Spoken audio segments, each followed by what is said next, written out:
नमस्कार श्रोते हो, कोकणातील बागायती म्हटलं की आपल्या डोळ्यासमोर येतात ती अनेक फळपिकं. यामध्ये प्रामुख्याने आंबा, काजू, चिकू, नारळ, सुपारी या मुख्य फळपिकांचा समावेश होत असला तरी या फळपिकांबरोबरच कोकम, करवंद, जांभूळ, फणस या दुय्यम फळपिकांचा देखील समावेश होतो. ही फळपिकं शेतकऱ्याला चांगलं उत्पन्न मिळवून देतात आणि म्हणूनच कोकणातील शेतकरी या दुय्यम फळपिकांचा लागवडीसाठी आता विचार करू लागलाय. यातलंच एक दुय्यम परंतु व्यापारी दृष्ट्या महत्वाचं असं फळ म्हणजे करवंद. शास्त्रीय भाषेत याला केरिसा कॉन्जेस्ट्रा असं संबोधलं जातं. हे ओपोसायनेसी या कुळात मोडतं. कोणत्याही फळपिकाचा लागवडीसाठी विचार करताना पहिली आणि महत्वाची पायरी म्हणजे अभिवृद्धी. आणि म्हणूनच आज आपण करवंदाच्या अभिवृद्धीविषयी जाणून घेणार आहोत. आणि ही माहिती देण्यासाठी आज आपल्या स्टुडिओमध्ये प्रादेशिक फळ संशोधन केंद्र वेंगुर्ला इथून डॉक्टर मिथिलेश सणस सर आलेले आहेत. सर नमस्कार. नमस्कार सर, सुरुवातीला करवंद हे व्यापारी दृष्ट्या किती महत्वाचं आहे त्याविषयी सांगा. बरोबर. कोकणातला शेतकरी म्हटला तर त्याला करवंद हे पीक काही नवीन नाही. परंतु आज जर आपण बघितलं तर करवंद हे दुर्लक्षित किंवा कुंपणापर्यंतच मर्यादित राहिलेलं असं फळपीक आहे. पण असं असलं तरी जर आपण त्याच्यामध्ये जे काही विविध पोषक घटक द्रव्य आहेत त्याचा जर विचार केला तर करवंदाला एक अनन्य साधारण महत्त्व जे आहे तर ते प्राप्त झालेले आहे. याच्यामध्ये आपण प्रामुख्याने विचार केला तर करवंदामध्ये जीवनसत्व क आणि लोह हे मुख्य घटक असल्यामुळे त्याला भविष्यामध्ये खूप महत्त्व जे आहे तर ते प्राप्त झालेलं आहे. पण आपण जर बघितलं तर करवंद हे हंगामी पीक आहे आणि त्यामुळे ते वर्षभर आपल्याला उपलब्ध होत नाही. आणि वर्षभर जर त्याची आपल्याला उपलब्धता पाहिजे असेल तर त्याच्यावरती प्रक्रिया करणं हे अत्यंत गरजेचं आहे. आणि म्हणूनच आज आपण जर बघितलं तर करवंदावरती प्रक्रिया करून त्याच्यापासून विविध प्रक्रियायुक्त पदार्थ बनवले जातात आणि हे पदार्थ आपल्याला वर्षभर वापरण्यासाठी उपयोगी येतात किंवा उपलब्ध असतात. यामध्ये जर आपण प्रामुख्याने विचार केला तर करवंदाचं लोणचं असेल, करवंदाचा जाम असेल, सिरप असेल इत्यादी विविध पदार्थांचा उपयोग होतो. आणि आपण जर बघितलं की करवंदाला म्हणजे आता ह्या प्रक्रियायुक्त पदार्थांना खूप मागणी आहे. पण अशी मागणी असली तरी करवंदाखालचं क्षेत्र जे आहे ते खूप मर्यादित आहे. आणि हे मर्यादित असल्यामुळे करवंद पिकाची व्यापारी दृष्टिकोनातून लागवड करण्यासाठी खूप वाव आहे आणि शेतकऱ्यांनी त्याच्याकडे वळलं पाहिजे. आता या अनुषंगाने विद्यापीठाने ही गोष्ट लक्षात घेऊन यापूर्वीच करवंदावरती संशोधनात्मक कार्य जे आहे तर ते सुरू केलेलं आहे. आणि याचाच एक भाग म्हणून विविध स्थानिक वाण जे कोकणामध्ये करवंदाचे आढळतात तर त्याचा एक अभ्यास करून कोकण विभागासाठी विद्यापीठाने जात देखील विकसित केलेली आहे. बरोबर. आता डॉक्टर बाळासाहेब सावंत कोकण कृषी विद्यापीठाने करवंदाची कोणती जात विकसित केली आहे? बरोबर. मी म्हटलं की विद्यापीठाने यामध्ये स्थानिक वेगवेगळ्या जाती ज्या होत्या त्या गोळा करून त्याचा अभ्यास केला आणि याच्यामध्ये विद्यापीठाने कोकण बोल्ड ही 2004 साली एक जात करवंदाची कोकण विभागासाठी विकसित केलेली आहे. आता आपण जर या जातीची वैशिष्ट्य बघितली तर नावाप्रमाणे जसं कोकण बोल्ड म्हटलेलं आहे तर ह्या जातीची फळं जी आहेत ती खूप मोठी असतात आणि घोसाने लागतात. म्हणजे आपण जर साधारण विचार केला तर आपल्याकडे जी स्थानिक करवंद उपलब्ध असतात तर ती साधारण 4 ते 6 ग्रॅम ह्या म्हणजे वजन त्याचं एवढंच भरतं. पण कोकण बोल्ड ही जी आहे तर त्याचं साधारण सरासरी वजन जे आहे ते 14 ते 16 ग्रॅम अशा प्रकारची खूप मोठी असतात. म्हणूनच त्याला आपण कोकण बोल्ड या नावाने त्याचं जात जी आहे ती विकसित केलेली आहे. दुसरं जर बघितलं तर त्याची फळं जी आहे ती गोलाकार असतात आणि त्याच्यामध्ये गराचं प्रमाण जे आहे ते 92% असतं. म्हणजे गर आणि बी ह्याचा आपण वजनानुसार जर विचार केला तर 90% अधिक असणं गर ही एक चांगली गोष्ट असते. तर ह्याच्यामध्ये 92% गर हा आपल्याला मिळत असतो. दुसरं जर आपण बघितलं तर ज्यावेळी प्रक्रियायुक्त पदार्थांचा आपण विचार करतो किंवा स्पेसिफिक करवंदाचा आपण विचार करतो तर हे शास्त्रीय भाषेत नॉन क्लायमेट्रिक म्हणजेच झाडावरती पिकणारं फळ आहे. त्याच्यामुळे ते काढल्यानंतर ते खराब व्हायला लगेच सुरुवात होते किंवा त्याला टिकवण क्षमता फार कमी असते. पण आपण कोकण बोल्ड हे जर बघितलं तर ह्याची टिकवण क्षमता ही खूप जास्त आहे. साधारण 4 दिवसापर्यंत हे काढणी केल्यानंतर फळ जे आहे ते टिकतं. दुसरं या फळाचं वैशिष्ट्य आपण मगाशी म्हटलं की लोह आणि जीवनसत्व क ह्याच्यासाठी करवंद ओळखलं जातं. तर कोकण बोल्ड ह्याचा जर 100 ग्रॅम फळाचा आपण गर घेतला तर त्याच्यामध्ये साधारण 361 मिली ग्रॅम एवढं जीवनसत्व क हे असतं. म्हणजे हे मुबलक प्रमाणात त्याच्यामध्ये जीवनसत्व क हे उपलब्ध आहे. तसं दुसरा जर विचार केला की ह्याच्या बिया ज्या आहेत तर त्या मऊ असतात. म्हणजे अगदी चावून खायच्या म्हटल्या आपल्या तरी त्या आपण खाऊ शकतो अशा प्रकारच्या त्या बिया असतात. आणि सर्वात महत्त्वाचं म्हणजे ह्याची कच्ची आणि पिक्की फळं जी आहेत ते विविध प्रक्रियायुक्त पदार्थांसाठी वापरली जातात. म्हणजे आपण जे म्हटलं की ह्याची फळं जी आहेत ती मोठी असतात. म्हणजे अगदी लोणचं करायचं म्हटलं तर त्याला आपल्याला जसं म्हणतो की साल जाड पाहिजे, फोडी करता आल्या पाहिजेत. तर ह्या दृष्टीने हे फळ मोठं असल्यामुळे ह्या प्रक्रियायुक्त पदार्थांना ही जात जी आहे ती योग्य आहे. बरोबर. आताच आपण म्हणतोय की लागवडीसाठी याची अभिवृद्धी करणं गरजेचं आहे. तर या करवंदाची अभिवृद्धी कशा प्रकारे केली जाते? बरोबर.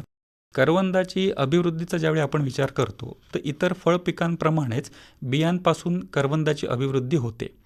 पण आपण ज्यावेळी व्यापारी दृष्टिकोनातून विचार करतो त्याच्यापासून आपल्याला उत्पादन घ्यायचं असतं तर त्यावेळी आपल्याला शाखीय पद्धतीने त्याची अभिवृद्धी करणं हे गरजेचं असतं.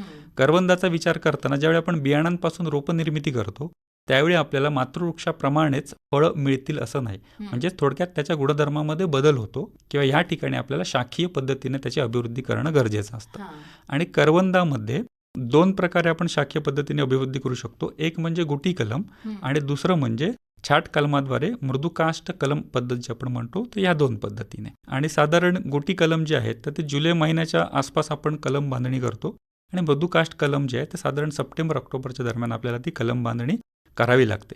ह्याच्यासाठी फक्त काडी निवडणं, खुंटरोप निवडणं ह्या खूप महत्त्वाच्या गोष्टी असतात. बरोबर. आता करवंदाचं कलम करताना कलम काडीची जी निवड आहे ती कशी करायची? बरोबर आहे. बऱ्याचदा काय होतं की शेतकऱ्यांना कलम निर्मिती किंवा रोपवाटिका जे करण्यासाठी इच्छुक असतात तर ते पद्धत बघून करवंदाची कलम करण्यासाठी जातात. पण बऱ्याचदा त्यांना त्याच्यामध्ये सक्सेस जो आहे तो त्यांना मिळत नाही. ह्याला मुख्य कारण असतात म्हणजे काडीची योग्य निवड न करणे आणि खुंट रोपाची योग्य निवड न करणे. तर त्याच्यासाठी जे रोपवाटिका करण्याचे इच्छुक असतात तर त्यांच्यासाठी हा खूप महत्त्वाचा आणि चांगला प्रश्न विचारलात मॅडम की कलम काडी निवडणं म्हणजे कुठच्याही पिकामध्ये हे खूप पहिली आणि महत्त्वाची पायरी असते. करवंदाचा आपण ज्यावेळी विचार करतो तर त्यावेळी काडी निवडताना आपल्याला काडी अशा मातृवृक्षापासून निवडायची असते की ज्याच्यामध्ये फुलधारणा आणि फळधारणा खूप चांगल्या प्रकारे होते. अशा मातृवृक्षापासूनच आपल्याला काडी निवडणं अत्यंत गरजेचं असतं. त्याच्यानंतर आपण बघितलं की काडी कशा प्रकारची निवडावी. तर करवंदाचा ज्यावेळी आपण विचार करतो तर आपण बघितलं की करवंदाला वर्षभरामध्ये अनेक फुटवे हे फुटत असतात आणि हे कोवळे फुटवे जे असतात म्हणजे आपण जर नीट बघितलं तर लालसर रंगाची जी टोकाला कोवळी पालवी येते ते कोवळे फांदे आपण त्यांना म्हणतो. तर अशी फांदी कलम निर्मितीसाठी वापरणं हे योग्य नसतं किंवा त्याच्यात आपल्याला सक्सेस मिळत नाही. अशासाठी म्हणून आपल्याला साधारण 1 वर्ष जुनी काडी जी आहे ती कलम निर्मितीसाठी वापरावी लागते. आणि अशी काडी साधारण 1 ते 2 वर्षाची आणि त्याच्यावर 2 ते 3 सक्रिय डोळे असतील अशी काडी निवडणं हे अत्यंत गरजेचं असतं. आणि हे डोळे आपण ज्यावेळी विचार करतो तर हे डोळे साधारणतः स्पष्ट आणि थोडे फुगीर असलेले पाहिजेत. कारण अशा डोळ्यातनं पालवी लगेच फुटते आणि ते कलम जे आहे ते यशस्वी होण्याचं प्रमाण जे आहे ते अशा काडीमध्ये जास्त असतं. त्याच्यामुळे साधारण आपण जर विचार केला तर कोवळी काडी न निवडता 1 वर्षाची साधारण 8 ते 12 सेंटीमीटर लांबीची आणि ज्याच्यावर 2 ते 3 सक्रिय फुगलेले आणि स्पष्ट दिसणारे डोळे आहेत अशी काडी आपल्याला कलम निर्मितीसाठी निवडणं अत्यंत गरजेचं असतं. बरोबर. म्हणजे पहिली पायरी जी आहे ती फार महत्त्वाची आहे की जी काडी निवडणं. होय होय. आता करवंदाचं कलम करताना खुंट रोपाची निर्मिती कशी करायची? बरोबर. जसं आपण आता चर्चा केली की कलम काडी निवडणं ही पहिली आणि महत्त्वाची पायरी आहे. त्याचप्रमाणे खुंट रोपाची निवड करणं किंवा खुंट रोपाची निर्मिती करणं हे पण तितकंच महत्त्वाचं असतं आणि ते पण आपल्याला सरावाने किंवा त्याची माहिती घेऊनच ते करावं लागतं. करवंदाच्या बाबतीत आपण ज्यावेळी म्हणतो तर ती करवंदाची रोपं करण्यासाठी आपल्याला माहिती आहे की साधारण जून-जुलैला करवंद पिकतात. तर अशी करवंद पिकल्यानंतर त्यातल्या ज्या काही बिया असतात म्हणजे साधारण काळसर करवंद झालं की ते पूर्ण पिकलं असं आपण म्हणतो. तर अशातल्या बिया ज्या आहेत तर त्या काढून घ्यायच्या आणि त्या आपल्याला पेरणीसाठी किंवा लागवडीसाठी आपल्या रोपं तयार करण्यासाठी वापरायच्या. तर असं करत असताना बऱ्याचदा करवंदाच्या बिया ज्या आहेत त्या कधीतरी फुटलेल्या असतात, तडकलेल्या असतात किंवा काप गेलेला असतो. तर अशा ज्या बिया असतात तर शक्यतो आपण पेरणीसाठी वापरायच्या नाही. ज्या चांगल्या बिया आहेत त्याच आपण फक्त त्याच्यासाठी वापरल्या पाहिजेत. त्याच्यानंतर दुसरा आपण जर विचार करतो की ज्यावेळी बियाणं आपण रुजत टाकतो तर साधारण ते 24 तास म्हणजे 12 ते 24 तास पाण्यात भिजत ठेवल्यामुळे त्याची रुजवण क्षमता चांगली होते. त्याच्यामुळे बऱ्याचदा अशा ज्या बिया आहेत तर त्या साधारण 12 ते 24 तास साध्या आपल्या पाण्यामध्ये भिजत घालायच्या आणि त्यानंतर चांगल्या भिजल्यानंतर दुसऱ्या दिवशी त्या आपण रुजण्यासाठी घालाव्यात. आता ह्या 2 पद्धतीने आपण रुजत घालू शकतो. एक म्हणजे साधारण प्लॅस्टिकच्या 6 बाय 8 इंच मापाच्या प्लॅस्टिकच्या पिशव्या येतात, त्याच्यामध्ये पण आपण डायरेक्ट ह्या बिया ज्या आहेत त्याची पेरणी करू शकतो, किंवा गादी वाफ्यांवरती या बिया टाकल्या ओळींमध्ये तरी आपण त्याची पेरणी जी आहे ती करू शकतो. आता साधारणतः मे जूनच्या दरम्यान ह्या बियांची पेरणी केल्यानंतर साधारण एक 15 ते 20 दिवसांमध्ये बिया ज्या आहेत त्या रुजून यायला सुरुवात होते. आणि अशा बिया रुजून आल्यानंतर त्याच्यामधल्या जे सशक्त आणि जी चांगली रोपं आहेत तीच आपल्याला कलम निर्मितीसाठी वापरणं अत्यंत गरजेचं असतं.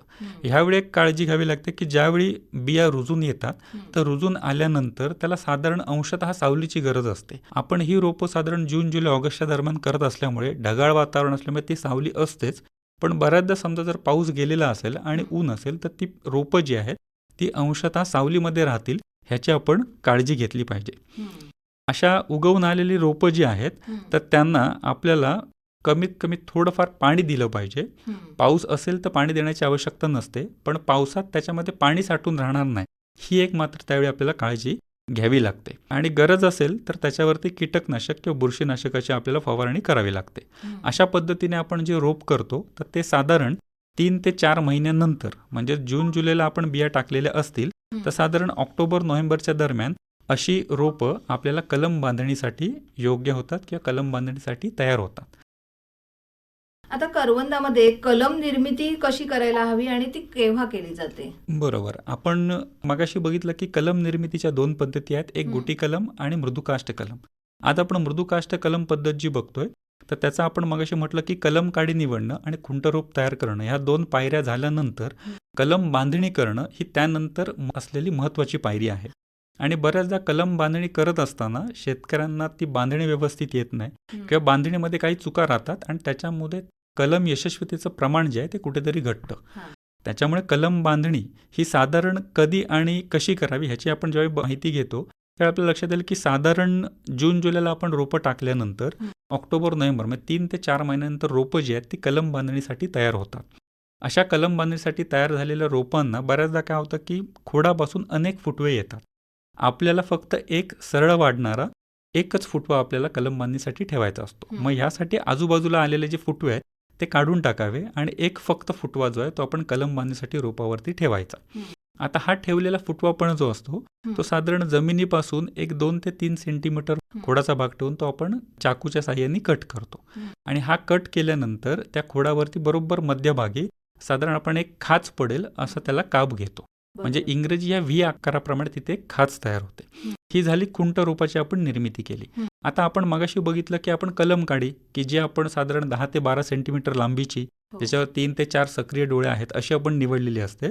तर ह्या कलम काडीच्या खाली टोकाशी किंवा बुडाशी त्याला पाचरीचा किंवा इंग्रजी व्ही या आकाराचा चाकूने आकार देणं गरजेचं असतं.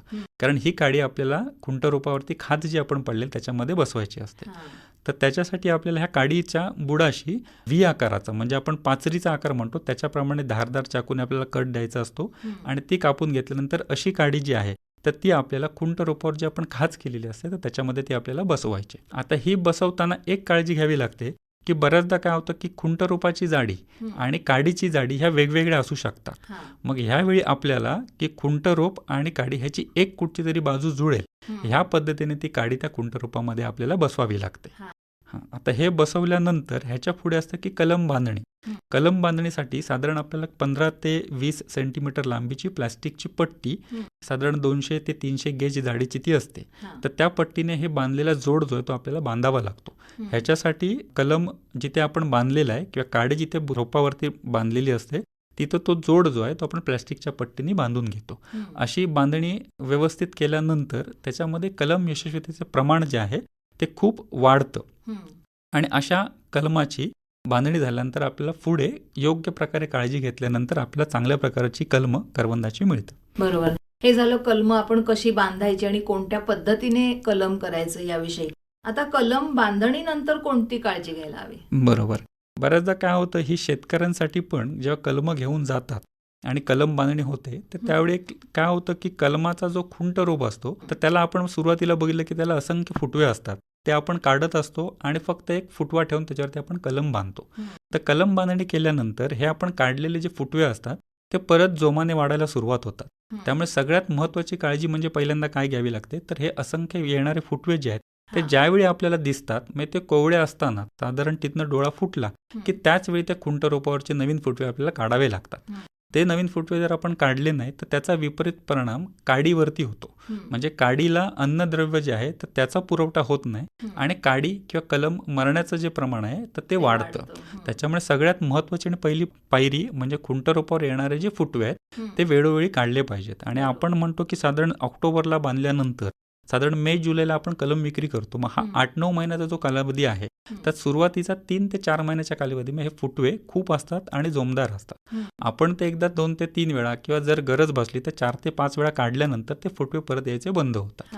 त्यामुळे सुरुवातीला फुटवे काढणं हे अत्यंत गरजेचं असतं. त्याच्यानंतर दुसरं आपण बघितलं की हे आपण कलम जे बांधतो ते साधारण ऑक्टोबर-नोव्हेंबर हा कालावधी असतो. ह्या दरम्यान उष्णता असते आणि ह्या दरम्यान कलमाला फुटण्यासाठी आर्द्रतेची आवश्यकता असते. आणि ही आर्द्रता पुरवण्यासाठी साध्या कलम काडीवरती आपल्याला प्लास्टिक जी पिशवी असते तर ती प्लास्टिक पिशवी टाकणं अत्यंत गरजेचं असतं. प्लास्टिक पिशवी टाकल्यामुळे काय होतं की त्या काडीच्या अवतीभोवती आर्द्रता जी आहे ती टिकून राहते आणि त्याच्यामुळे कलम किंवा जे डोळे असतात तर ते फुटण्यासाठी मदत होते.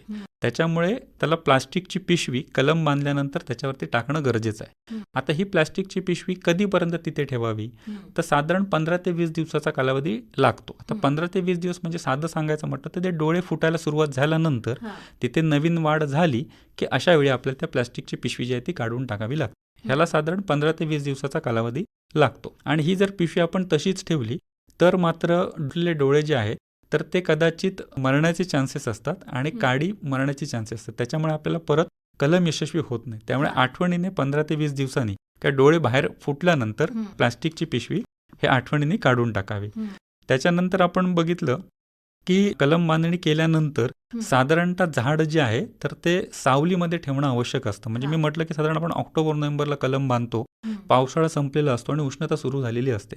तर अशा वेळी ही काळजी घेणं गरजेचं असतं की बांधलेली कलमं देखील अंशतः सावलीमध्ये ठेवणं गरजेचं असतं. आता प्रत्येक ठिकाणी अर्धगोलाकार शेड म्हणजे पॉलीशेड आपण म्हणतो ती असेलच असं नाही.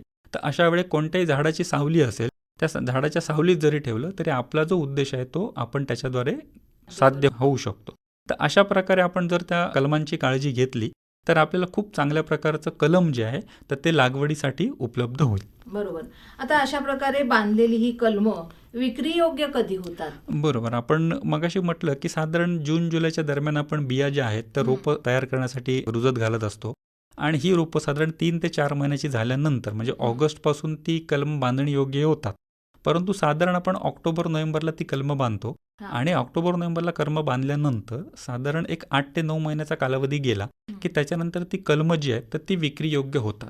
म्हणजे साधारण मे-जून म्हणजे पावसाळा सुरू होण्यापूर्वी आपल्याला ही कलमं जी आहेत ती लागवडी योग्य होतात आणि ती आपण कलमं लागवडीसाठी वापरू शकतो. आता शेतकऱ्यांसाठी जर ज्यांना ही कलमं लावायची असतील तर त्यांना ही कलमं कधी आणि कुठे उपलब्ध होऊ शकतील? बरोबर. पण म्हटलं की आपल्या ह्या जिल्ह्यांमध्ये ठिकठिकाणी विद्यापीठाची संशोधन केंद्र आहेत, कृषी विद्यालय आहेत. तर अशा ठिकाणी रोपवाटिका आपल्या विद्यापीठाच्या आहेत आणि त्या त्या ठिकाणी आपल्याला ही करवंदाची कलमं जी आहेत ती शेतकऱ्यांसाठी उपलब्ध होऊ शकतात. विशेषतः आपण जर विचार केला तर सिंधुदुर्गामध्ये प्रादेशिक फळ संशोधन केंद्र वेंगुर्ला आहे किंवा उद्यान विद्या महाविद्यालय मुळदे आहे. ह्या ठिकाणी आपल्याला ही कलमं करवंदाची जी आहेत ती उपलब्ध होऊ शकतात. रत्नागिरी जिल्ह्याचा आपण जर विचार केला तर लांजाला आपलं कृषी विज्ञान केंद्र आहे किंवा दापोलीला आपलं उद्यान विद्या महाविद्यालय आहे. तर ह्या प्रत्येक ठिकाणी आपली विद्यापीठाची रोपवाटिका आहे आणि ह्या रोपवाटिकेमध्ये आपल्याला करवंदाची दर्जेदार कलमं शेतकऱ्यांना माफक दरामध्ये उपलब्ध होत असतात. निश्चितच. मला वाटतं करवंदासारखं औषधी म्हणावं किंवा दुर्लक्षित झालेलं जे पीक आहे त्याची जर अशा प्रकारे करवंदाच्या या बोल्ड जातीची जर आपण लागवड केली तर आपल्याला चांगल्या प्रकारे याचं उत्पन्न घेता येईल आणि त्याचा आपल्या आहारामध्ये जर उपयोग केला तर निश्चितच त्याचे फायदे आपल्याला मिळतील. नक्कीच नक्कीच. तर आज आपण इथे आलात आणि आपल्या शेतकरी मित्रांना करवंदाची अभिवृद्धी कशी करायची आहे याविषयीची सविस्तर माहिती दिली. त्याबद्दल आकाशवाणीतर्फे आणि सर्व शेतकरी मित्रांतर्फे मी आपले आभार मानते. धन्यवाद. धन्यवाद. नमस्कार.